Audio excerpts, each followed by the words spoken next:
What's up, y'all? Shout out to Andy Hoops for the video. We're going to be looking at the NBA's most sketchy score-keeping moments. MJ, I was on the thumbnail. His steals at home compared to on the road. A little weird, a little interesting. We're going to be looking at that today. I'm not going to waste any time. My coffee's ready. It's cold at this point, but I don't really care.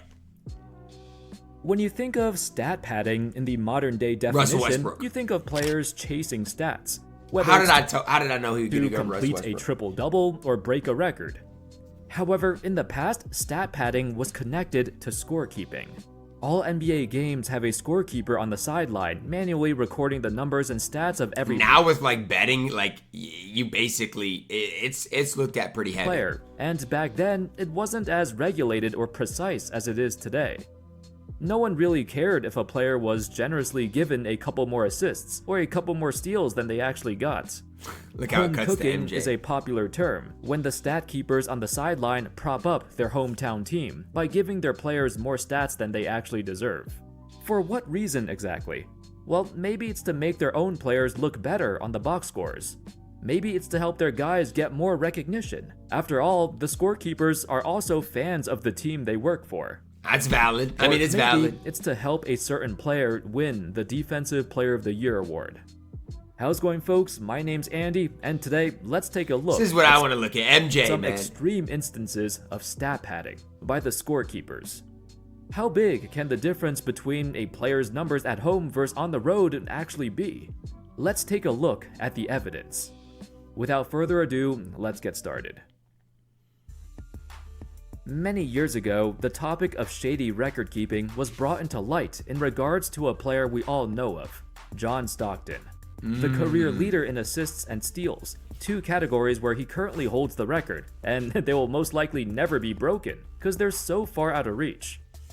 When Chris Paul was on the Rockets, a discussion popped up about John Stockton's assist numbers. When Paul was asked about potentially catching Stockton's assist record, he responded, "I don't know who the statisticians were who used to do the stats in Utah, but ain't nobody catching that." Look at CP3 with the backhanded comment. Look, I think they have all the games recorded. Somebody could go back and do it.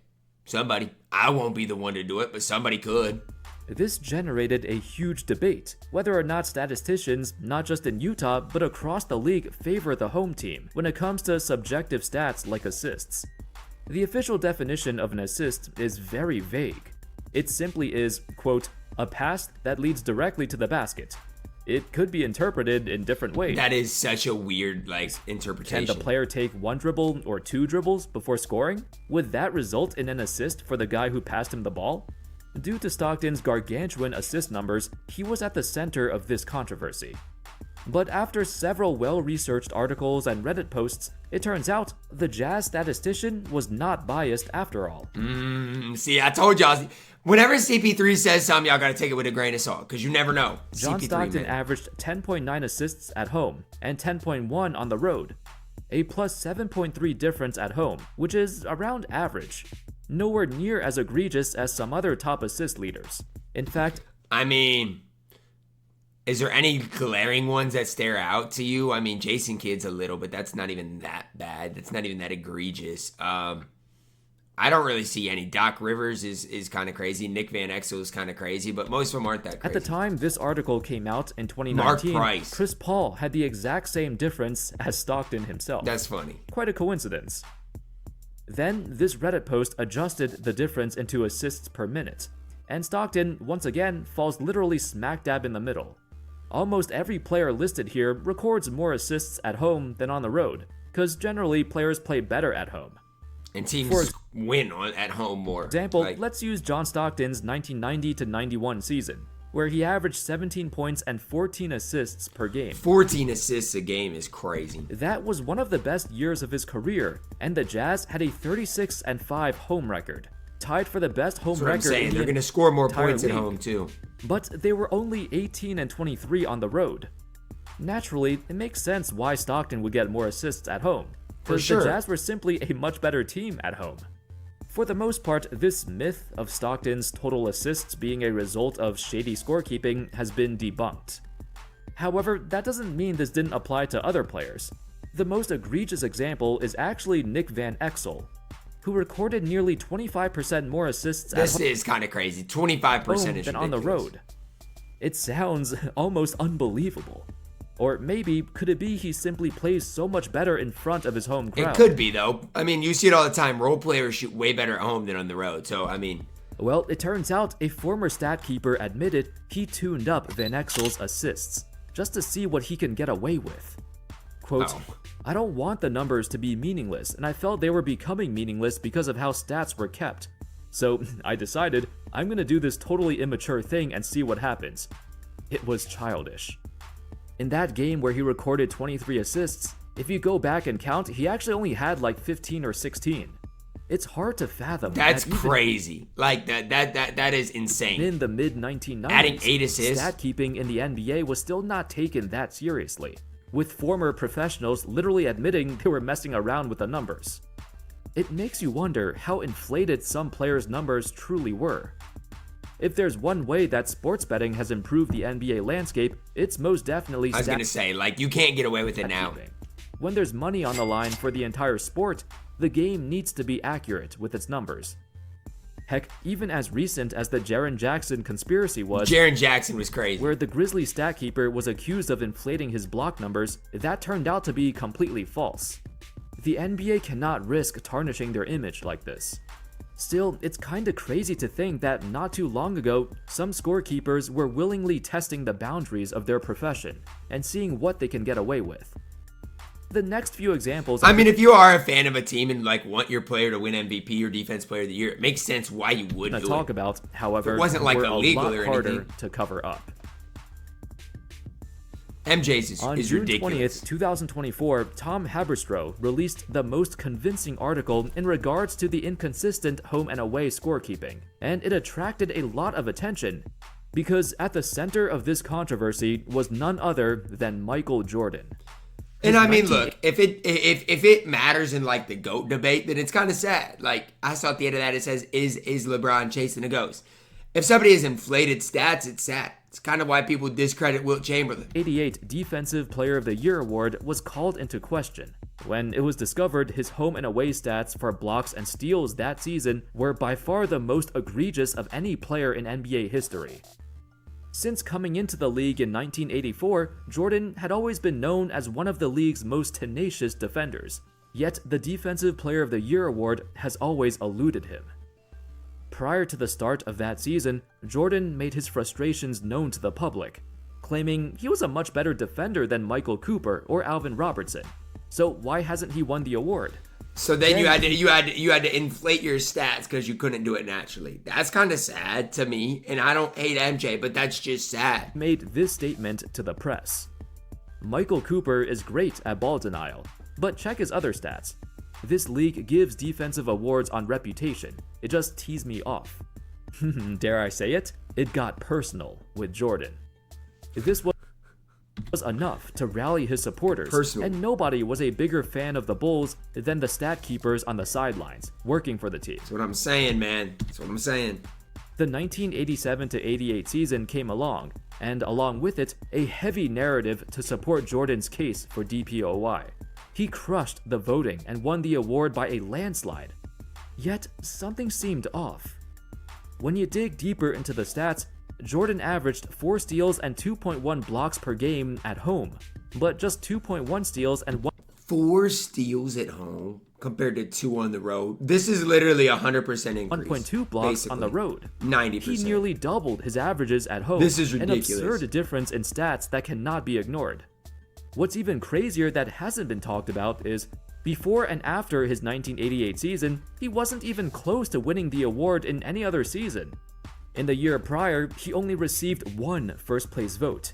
In the year after, he only received 3 first-place votes. In the year he won, he received 37 first-place votes. I mean, I don't want to sit here and act like that's super crazy. Health matters.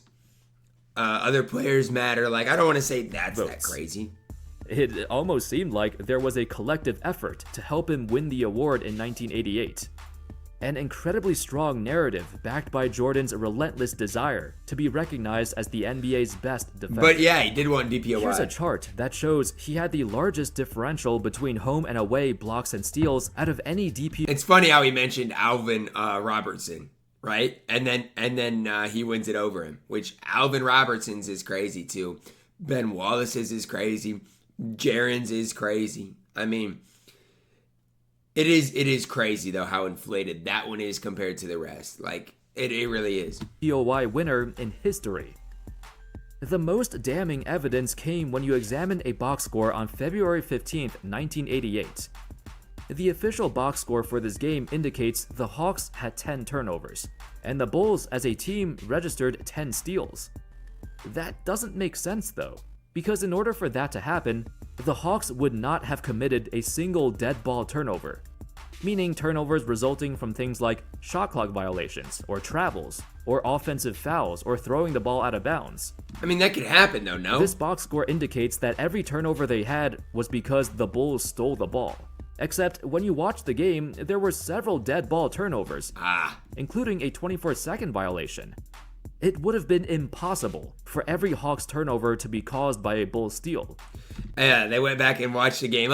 They got you. They got you, MJ. I mean, what are you going to do now? They got you.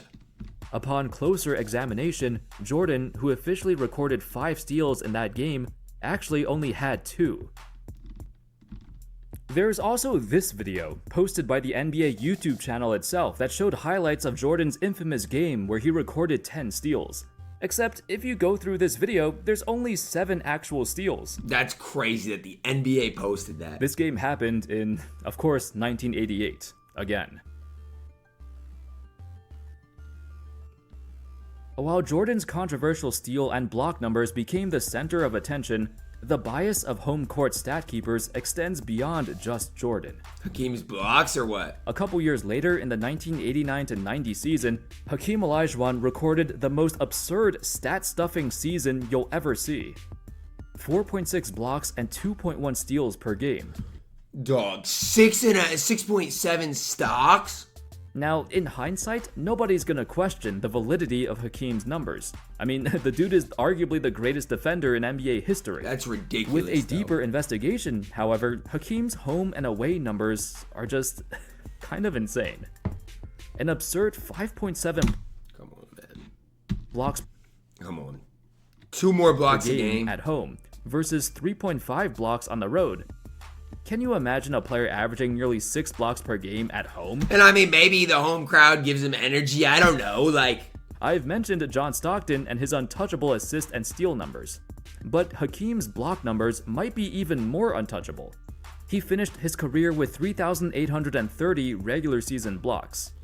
The difference between him and number 2 Dikembe Mutombo is greater than the difference between Mutombo and number 7 Patrick Ewing. yeah, I mean, nobody's touching. I mean, I guess I shouldn't say nobody. Wemby could, maybe. And doing my own research on this matter, it seems like most highlight videos of Hakeem do not show all of his blocks. There's always several missing from the final count, like with Jordan's steals. I wouldn't be surprised if this No way they counted that as a block. happened to any other superstar No way they counted that as a of that block. era. With MJ's 1988 Defensive Player of the Year case, Hakeem supporters in Houston were just as vocal about their own superstar's defensive prowess. Hakeem, who averaged even more combined It's blocks more for the defensive end than the offensive end, though, which is and crazy. steals than Jordan, did not win the award until 1993. That's crazy. Back He in the didn't win it until 1960s, then. this era was known for its crazy amount of gaudy numbers that players put up. In particular, rebounds. While Wilt Chamberlain's scoring was otherworldly, it's hard to fabricate points. But You rebounds, can't. though? Across the entire league, it seemed like every center had unfathomable rebound numbers. Of course, the much higher pace and lower field goal percentage played a role, And the centers just stood in the but paint. still. For example, Wilt Chamberlain and Bill Russell combined to have 26 games of 40-plus rebounds. All 26 games were at home. That is crazy. As the NBA became is more crazy. diligent and more strict with their stat-keeping guidelines, the league has changed for the better. Of course, that doesn't mean the discrepancies between home and away stats go away. Almost every player, every star plays better at home. They do. Players It's are valid. more comfortable playing at home. Especially role players. Hopefully, though, gone are the days where hometown scorekeepers intentionally jack up their own players' numbers, because it leaves a stain on some of the greatest players in NBA history. And it's sad. Especially when the evidence is very apparent. Thank you all so much for watching. Let me know your thoughts about this whole debacle. My thing for me is this. Can you think of any other players from the past whose numbers are kinda skeptical? I don't know. I've not dove into it really, but I'll say this. When you're comparing GOATs, and you've got a guy in MJ who has a DPOY or however, like whatever the case is, it adds an award to the situation, and that matters in the GOAT debate. That is close. It's just sad that a lot of it could, come from these scorekeepers. Like, it's just sad to me. Let me know your thoughts on it down below in the comments, guys. Drop a like on the video, subscribe if you're doing it. As always, man, I love you guys. Have a blessed day.